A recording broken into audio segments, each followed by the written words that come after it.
พอ3อันไว้ให้เพิ่นแบบว่าไปเฮ็ดหม่องนอนบ่อืมโดยก็มากนี่ได้ไปคือเก่าเนาะดีแล้วเนาะเอาให้เพิ่นในเมื่อเพิ่นบ่อยู่กะเพิ่นบ่อยู่นี่เฮาก็เอาให้เพิ่น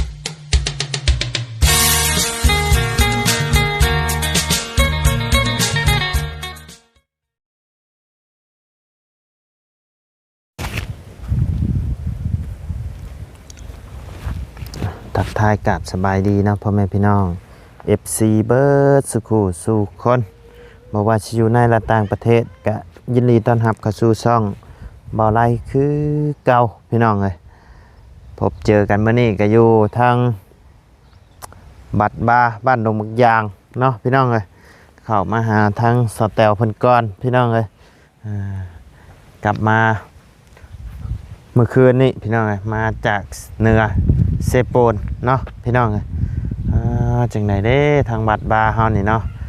คืบหน้าไปฮอดใช้แล้วพี่น้องเอ้ยคือจังว่าเห็นอันเอาไม้จังไผมัดอ้อมอยู่บัดนี่เนาะพี่น้องเอ้ยเดี๋ยวเข้าไปเบิ่งทั้งบัดก่อนพี่น้องเดี๋ยวจังย่างเข้าไปทางสแตลเพิ่นเนาะพี่น้องเอ้ยไปทางบัดบาลามเฮากับไม้ยังกองเข่งอยู่เนาะพี่น้องเอ้ยยังบ่ทันคืบหน้าไปฮอดใส่พี่น้องเอ้ยเฮ็ดอยู่บ่แล้วอยู่บ่ปีนี้เนาะพี่น้องเอ้ยเล็กคือจังว่ามัดเฮ็ดหัวเฮ็ดหาวอ้อมไม่เบิดละบัดนี้พี่น้องแห่ทรายก็มาแล้วพี่น้องเบิ่งเด็กก่อนพี่น้องเด็กที่บ่ไล่ซื้อมาตอนนั้นยังอยู่บ่เนาะโมเมนต์โจรลักไปแล้วบ่70 ปลายเซนพอได้พี่น้องเอ้ยเบิด8 ล้านได้นี่นะสนิมกินไปแล้วบัดจักเนาะโอ้ยังอยู่พี่น้องเอ้ยนี่77บ่หรือ77หรือ72นี่แหละพี่น้องว่าไล่ก็จำบ่ได้ประมาณ70 ปลายนี่แหละ70หรือ60นี่แหละจำบ่ได้ล่ะเด็กทั้งดุมก็ยังเดืออยู่นี่พี่น้องเพิ่นเอาลงจากนี้บ่ด้วยจังใดนี่ประมาณ70 ปลายนี่แหละพี่น้องเพราะว่า8 ล้านเส้นละแสนเท่าใดนี่แหละ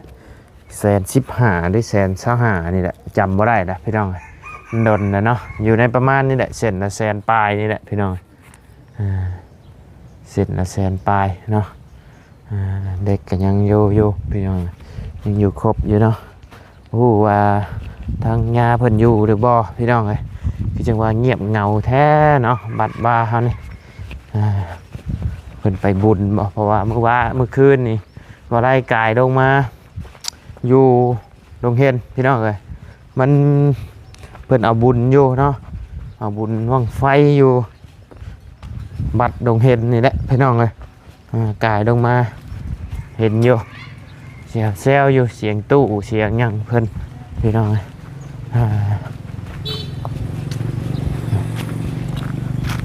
ไปพี่น้องเดี๋ยวเข้าไปหาทั้งสแตลเพิ่นก่อนพี่น้องเลยจักเพิ่นเฮ็ดหยังอยู่กินนี่เห็นนั่งอยู่งอมอยู่เนาะเป็นจังได๋เฮ็ดอีหยังเด้อทาสีอีกบ่คัดสีคัดเงาบ่โธ่เนาะโอ้พี่น้อง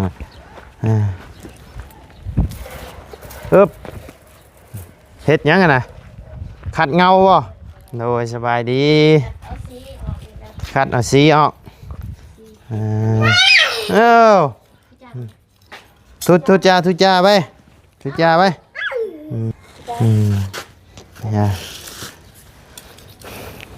ขัดสียังกันนะโอ้ยเนาะจะเมนดุยังเมนมันขัดให้งามเนาะกระเทินมีเฮือนงามก็เฮ็ดให้งามเลยปัดเอามือปัดเลยนั่งได้อยู่แต่ว่านี่ได้ยังได้ทูนั่งเฮือนงามก่อนพี่น้องเลย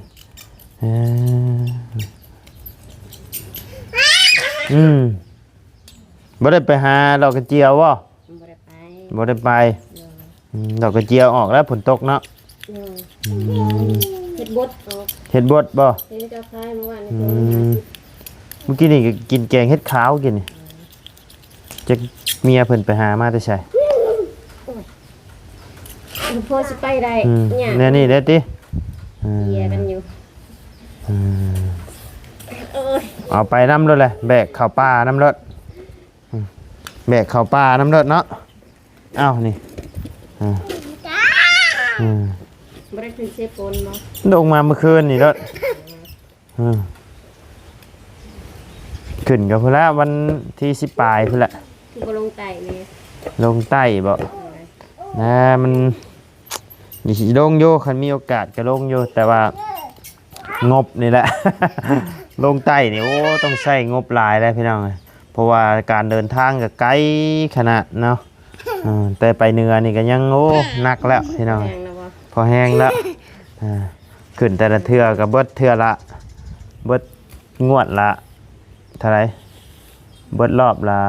5-6 ล้านพุ่นได้ขนาดประหยัดชุดๆได้ แพงเลย แม่นประหยัดชุดได้เบิด เช่าห้องนอนบ่ แม่นเช่าห้องนอนก็คืนละ200,000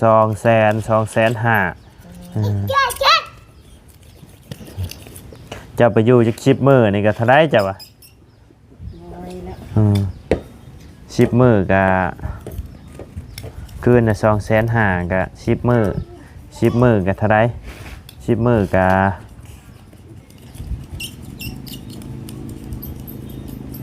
ไว้สบายแล้วเดี๋ยวบ่ได้ใส่เงิน 10 มื้อนี่2ล้านปลายบ่2ล้าน5 10 มื้อก็แล้วบัดค่าอยู่ค่ากินเฮาอีกได้บัดซื้อเครื่องของไปฝากเพิ่นนำหั่นนะมันก็โอ้หลายสิ่งหลายอย่าง ทีมงานเนื้อลายอยู่บ่ แม่นหลายโยลงใต้มีว่าวยาวว่าวลีแล้วก็ว่าวเตียงน่ะ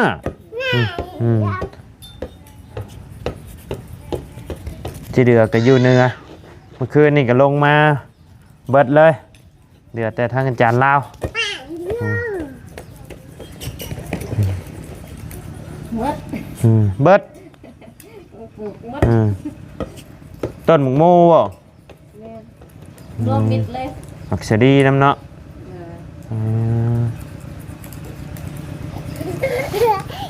นี่เอาต้นหมกม่วงมาปลูกแทนนี่งามฮะในใจค่อยดอกต้นหมกม่วงปลูกนี่งาม พอนะยานมันสีจับเพื่อน ยันทับเพื่อนบอสต้นที่ตอนกิ่งอันนี้ ยังบ่ใหญ่นะ ต้นตอนกิ่งตัวต่ำๆมาเขาก็บอกเอาตรงนะทาแล้วเบิดแล้วว่าสีประตู ยังแต่บานประตู ยังแต่บานประตูจังซี่นี่แหละว่าสิปีนก็ปีนบ่ได้กินม่วงบ่ มะม่วงยัง ม่วงอันนี้แล้ว โอ้ยาและมะม่วงนี่เห็นแต่ก็รู้สึกแบบ มันบ่อยากแต่มันลายเกิน ไปได้แค่ซ้ำนึง ไอ้ซ้ำหนึ่งเก็บต้นนี่บ่ เลย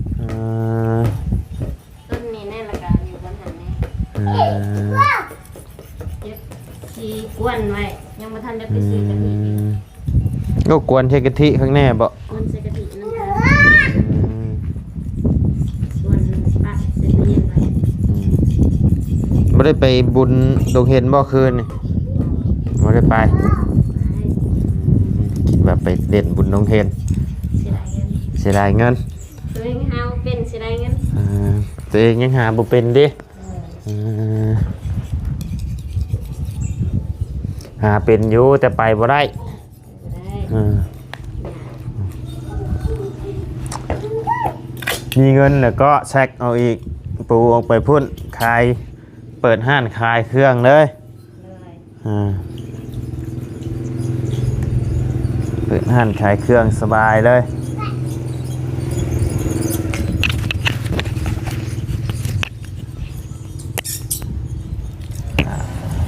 ดีแล้วบัดนี้มีเพื่อนชาติกันแล้วแหละพื้นไฟเพิ่นก็เข้าให้ไปแล้วเนาะบัดนี้เนาะพักแล้วบัดนี้เพิ่นย้ายให้ชื่อว่าเพิ่นท่านได้มาติดนั่นให้แต่ว่า กันช็อตบ่ อันมอเตอร์บ่ มีแล้ว เพิ่นมาลงให้แล้วบ่ แม่น เพิ่นบ่ได้ต่อในวัดแล้วบ่ บ่ไปต่อแล้ว เพิ่นมาลงให้โดยตรงแล้วเอ่อ ยังแต่บ่มีกันช็อต ยังแต่บ่มีกันช็อตนี่เฮาต้องซื้อใช้เอง บ่มี ฮะ บ่มี บ่มีหรอก ต้องเป็นคนเดียว ว้าบ่มีได้ บ่มี ของข่อยยังชื่อมาใช่ สื่อใช่ ฮะ สื่อใช่ นี่ต้องเห็นนะเวลาแบบว่านั่นน่ะมันตัดเองโตตัดไผ่เด้ มีแต่ตรงงับ นี่จะถามหลายห้านเนาะ วันนั้นทำตัว ว่ามันมีนะ จะไปถามได้นะ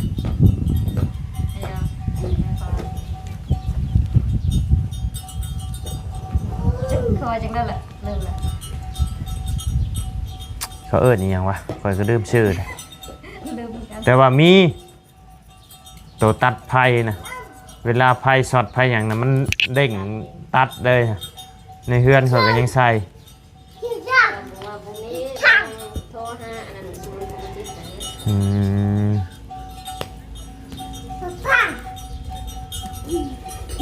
โน้นเอาแบบอันตัวกล้องตัวใหญ่นั่นเลย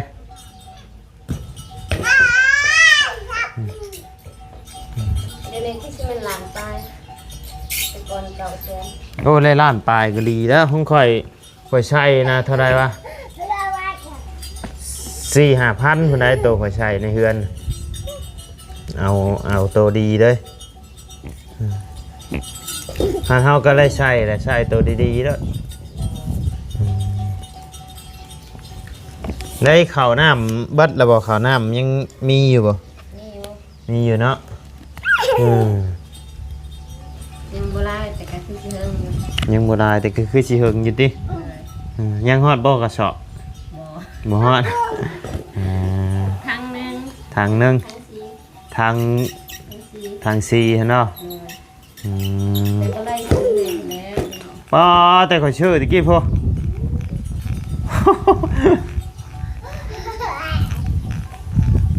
ยังแต่บ่ไล่เริ่มขึ้นเหนือบ่ได้พี่น้องเอ้ยยังบ่เบิดอยู่เนาะคือว่าได้กินมื้อละถ้วยจักว่าจักเดือนนี่4 เดือน 5 เดือนเด้นี่เนาะ ส่งมือตะถวย 2 มื้อต่อถ้วยโอ้ยสบายเด้อฉันนี่บ่ต้องเฮ็ดหน้าดอกหาเงินซื้อข้าวสารจัก3 ชอบนี่ก็กุ้มปีละ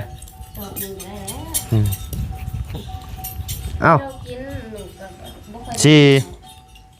4-5 เดือนชอบเนาะ4-5 เดือนชอบนี่ก็เอาเพราะว่าปีหนึงมันก็มีแต่12 เดือน ตีไปจัก3 ชอบข้าวสารซะเอาการจะอยู่ซ้ำกินผู้เดียวซ้ำนั้นเนาะ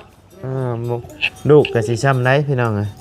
ยซ้ำเพิ่นกินนิดๆหน่อยๆเพิ่นก็แล้วแหละ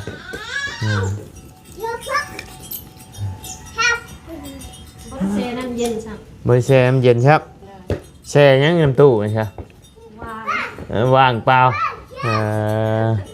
มาซื้อตู้เย็นมาบัดบ้างเปล่าเนาะโอ้ย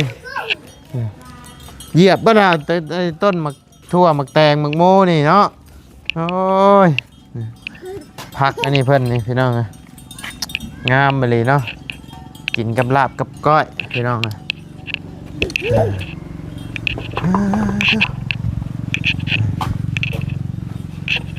ฝนตกแห้งบ่ได้ไปก้านเอิงบ่สแตลบ่ได้ไปปลาเห็ดหมกม่วงขั้นหมกม่วงแพนบ่นี่นะโอ้ยพี่น้องเอ้ยงั้นน่ะกินให้เซสั่ง น้ำตะกี้เพิ่นบ่ เลย ยังอยู่เนาะขอบใจกระต๊อบนี่เอาไว้เฮ็ดได้กระต๊อบนี่ เอาไว้ก่อนเพื่อ แล้วเขาแล้วนะจะให้พอ ฮะ ให้พอมากหมัก สิเอาให้พ่อ เลย อ่าให้พ่อเอาไปปลุกบ่หรือว่าให้พ่ออยู่นี่ เดี๋ยวอยู่นี่เพิ่นบ่อยู่ เพิ่นบ่อยู่ วันเก่าเพิ่น เพิ่นสิเอาไปอยู่หม่องเก่า เลย อืม ว่าสิมาให้เพิ่นมาหอดยามหน้าแล้วมันปลูกบ่ได้ อืมฮอดยามหน้าได้ปลุกบ่ได้ที่โทหมักม่วงอาราบาดได้พี่น้องเอ้ยปีนี้เนาะลูกทุกต้นเลยพี่น้องเอ้ยหมักม่วงนี่ ปกยามันปกทีเฮาได้มื้อ เจ้าบ่ทิ่มไปทิ่มไว้ห้องทางหางัวกินคักปัญญัง บ่ละยามมัน จังสิหกงัวกินก็เบิดแหละข้างทางงัวกายมางัวก็ใส่แล้วละเอ้าอีหลีใครกว่าเจ้าสิปะมันเน่าในนี้ เนี่ยปลามันเป็นฝุ่นอยู่นี่ ให้งัวเก็บให้ว่าสบายงัวอิ่มอีกเฮาได้บุญอีก ตอนแรงกัน อ่า งัวอิ่มเฮาได้บุญน้ำอีกอ่า อย่าสิว่าโอ้ยเฮ็ดอันยังทรมานหมู่เอก บ่ได้ทรมานแล้วเอาออกหั่นเพราะว่างัวนี่ยามนี่จะเบิ่งรถสังเกตรถนอนเผาต้นมะม่วงเพิ่นมากินเด้ เมื่อวานนี่เต็มอยู่ เพิ่นเก็บได้ก็ เจ้าเอาไปถอกกองไว้ให้เขาโอ้ยงัวขอบใจเจ้าแล้วนะ เจ้าได้บุญอีกนี่เอาไว้ให้งัวกินคักปัญญัง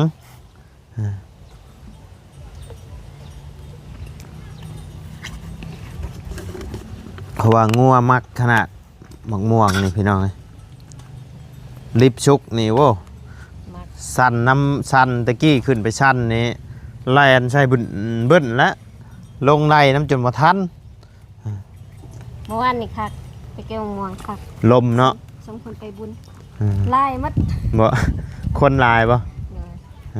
ม่วงลายกว่า หมกม่วงบ่ ม่วงลาย คนเอามาบ่ไหว โอ้แต่ละต้นนะพี่น้องเอ้ยพี่ลูกเลยคอย ดุน สีเถียวไปเอาพอดีได้กระสันไง ทุกไปเอาอยู่ต้นเดียวนี่ เลยเอาใส่รถไปขามา เอารถไทยไปใกล้เอารถบัดนี้ เห็นเมื่อวานนี่เขาจะไปแก้ว ได้คันรถ ลายได้หมกม่วงปีนี้เนาะ เป็นลาย พี่ลึกอยู่เลยกินข้าวกันยังฉ่ำมื้อนี้ ต้มไข่ ต้มไข่อีกแล้วโอ้ มี มี แต่ แต่ ไข่ ไข่เนาะ ไม่ได้ไปตลาด เบิดแล้วบ่สปลาแห้ง นะ ยังอยู่ กินเยอะ กินอยู่ตินั่นเป็นปลาเซ่บ่ปลาเซ่หรือปลาอยู่ในน้ำปลาคลอง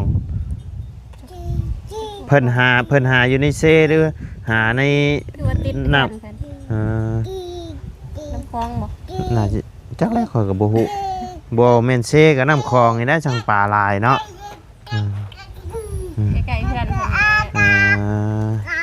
เห็นได้เพิ่นโทรมาเด่นน้ำอยู่บ่ซุมื้อนี้กะ โอ้ย โทรอยู่เนาะ วันนี้ว่าท่านได้เปิดเครื่อง มื้อนี้ยังบ่ทันได้เปิดเครื่องแต่ว่าโทรจิกๆอยู่บ่จักติเปิดเครื่องจักว่าเต้นรึดๆขึ้นมาบ่จักปกติเพิ่นโทรเวลาหลายเวลานี่เวลาเฮ็ดเวียกเพิ่นบ่ กับมื้อนี้เพิ่นบ่ได้เฮ็ดเวียกมื้ออื่นเพิ่นหยุดวันศีล หยุดมื้อนี้มื้อวันชินบ่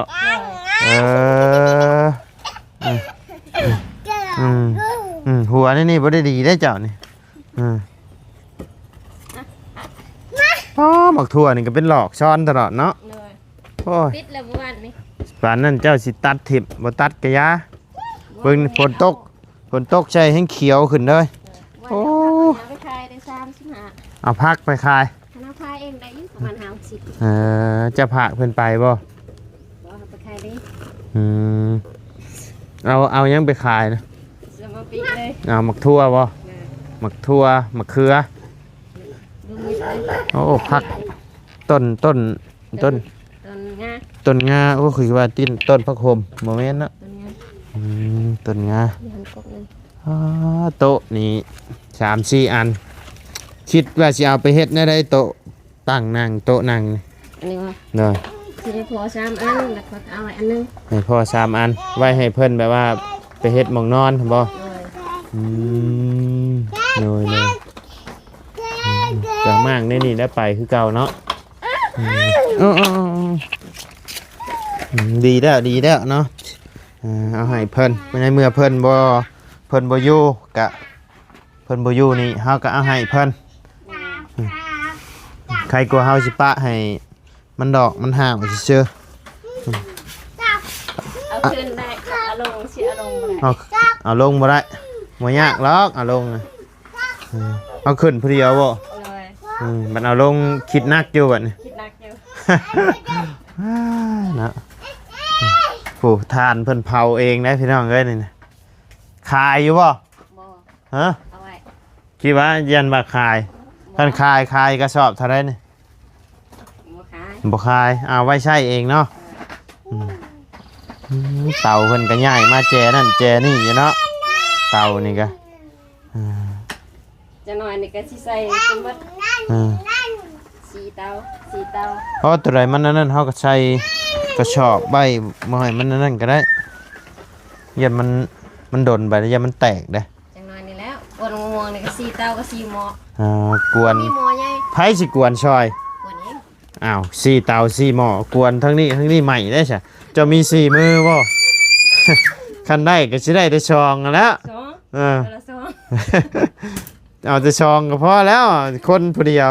เนาะอย่างได้ก็ได้แต่ชองแล้วมือฮะสิใช่ทั้งดุมซอยแล้วมันก็เป็นไปบ่ได้นะบ่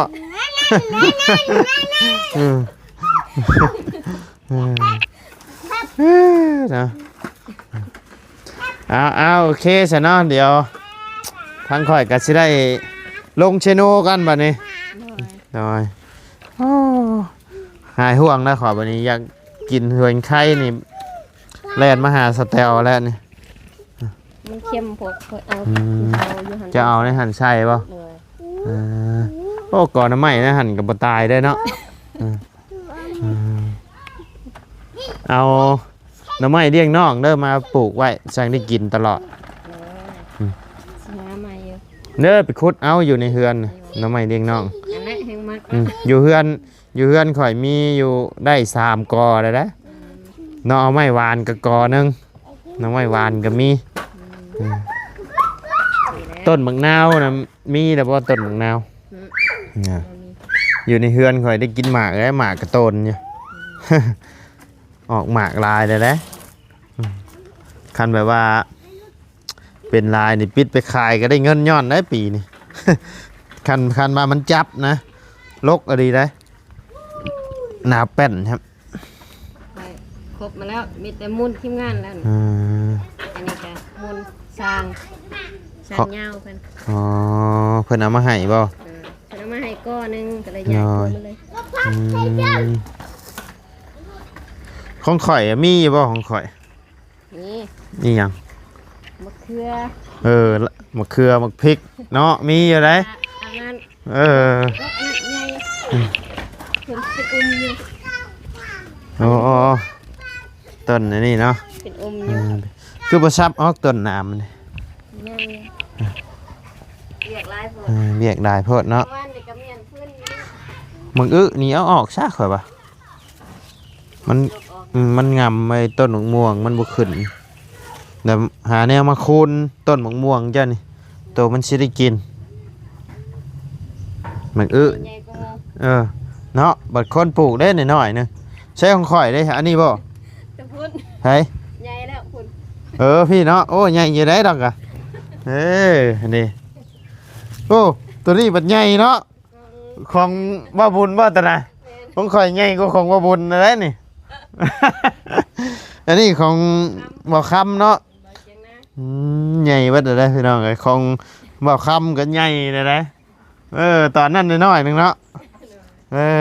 สิบ่รอด เกือบสิบ่รอดแล้วสุดท้ายบัดรอดใหญ่กว่าหมู่